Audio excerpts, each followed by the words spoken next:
When I first heard the song Lifetime a few years ago, I was living in this place where I felt like so much was going right in my life, but I still felt like this really deep anxiety, like I was needing to hold on to everything in my life because I was just afraid it was going to be taken away.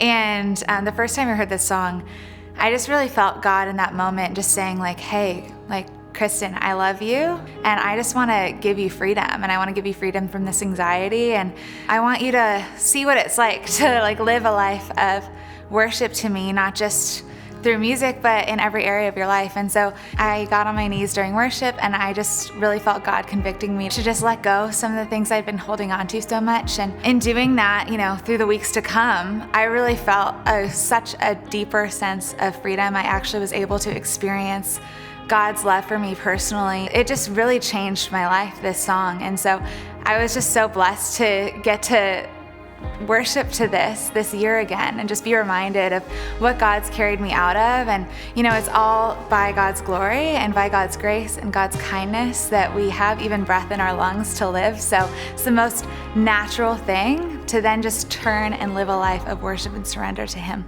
My prayer is that in listening to Lifetime, people just experience the freedom that comes with a life lived in worship to God. I pray that God just speaks to people's hearts, areas of their life that maybe they haven't seen God in before, they haven't recognized God in before. My prayer is just that their eyes are open to see how every aspect of life is actually like a beautiful song of worship that we can sing to our God.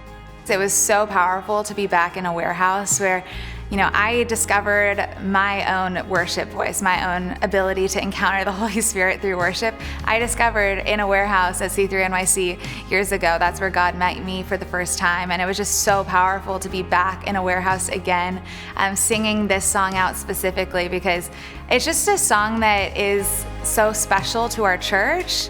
And I could just sense in the room, God was healing hearts, and I just really felt like God's presence and His peace just falling on His people, which was just the most beautiful thing to see. People were so open to what God was doing in that space, and they were just hungry for it. And that's just what happens when we gather and make space for the Holy Spirit to move. It was such an honor to be a part of that, and it's so cool to just see God moving through our worship, through our team, through our church.